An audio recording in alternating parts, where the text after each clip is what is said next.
I'm gonna take you to the brink, bro. You ready? No. Ah! Oh, God! Ah! Ah! Ah! Come on! What are you doing? I don't know what the technical term is, but Dirty Randy calls it the stuffed pepper. Do you Nothing on me unless you got the guts to take back all these years. California's got werewolves and zombies. I fill in the blanks with anything to keep you here. Welcome back, everybody, to yet another episode of Kirsch's Kitchen, and today we're going to show you how to make stuffed peppers. Now, as you can see, I'm slicing up some bacon here, and in the words of Ron Swanson, there's nothing in life that is not improved by bacon. Now, the bacon is going to be used for our oil source. That way we can cook everything in the bacon fat that's going to render out. So as that's going, I'm going to go ahead and slice up an onion and cut off the end, and then we're just going to peel away the first layer. It makes it easier than having to peel off the skin.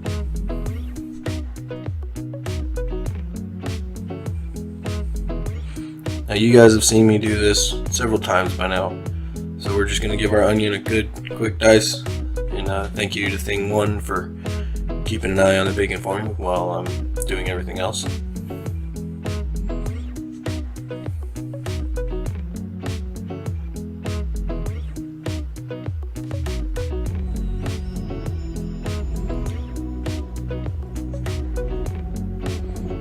Peel this other half real quick, and then we're going to dice this up too.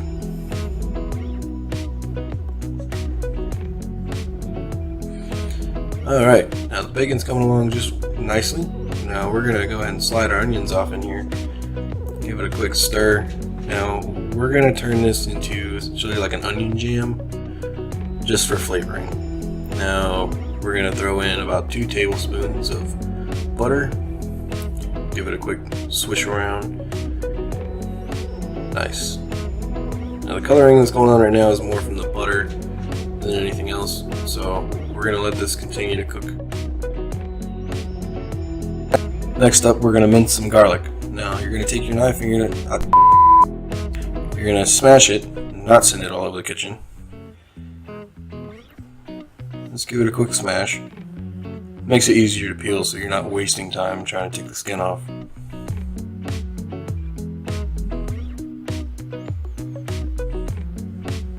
And then we're just going to mince this. Be careful because it's a lot smaller than what you're normally dicing, so just be careful not to cut your fingers. I'm going to give this a quick stir.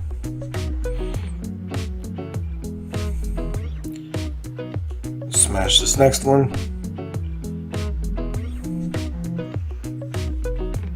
and we're going to give this a quick dice as well.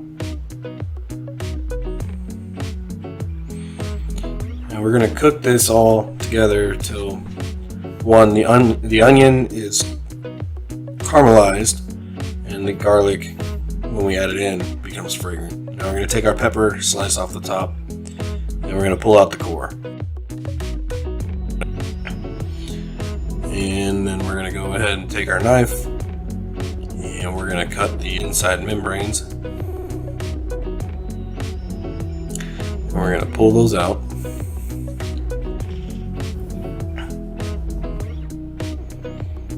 And there you go.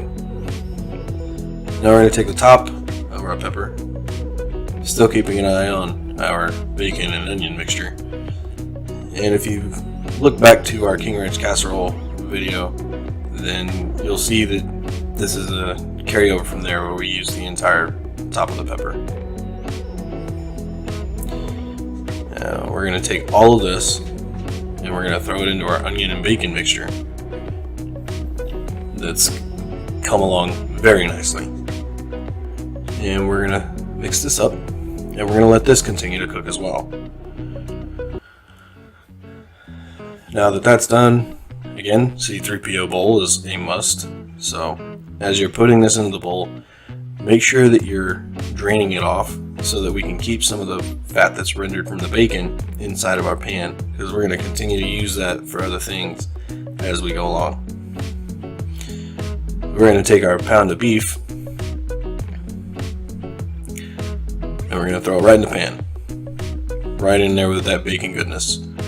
We're going to sprinkle some cracked pepper over the top, crank this up to high, and it's, you're going to brown it. So once that's done, we're going to drain this off. It's a lot of grease.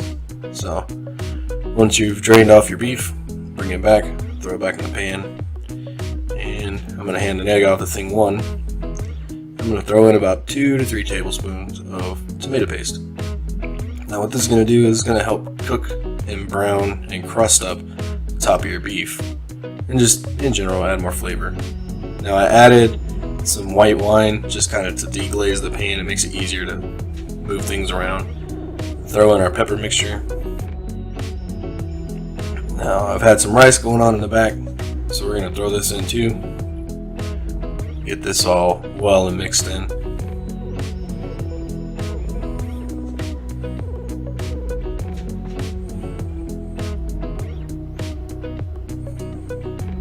Looking good. Throwing a little bit of heavy cream, just add some moisture so that things will cook a little bit easier.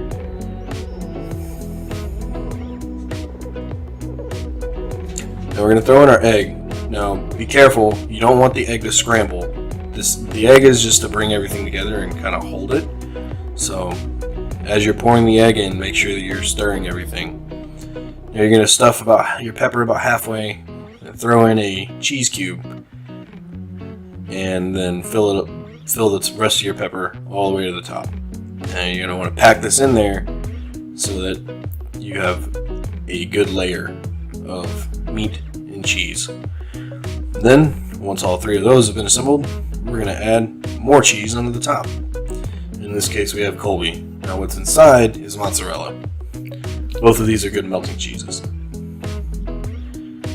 And we've thrown this into an oven at 350 degrees for about 25 minutes. Pulled it out, looking good. So I'm going to go ahead and give this a good cross section, being careful not to completely destroy the pepper, because this is really hot and it might fall apart.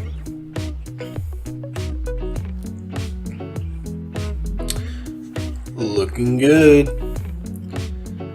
There you go, guys. Stuffed peppers. Serve and enjoy. Thanks for watching, everybody.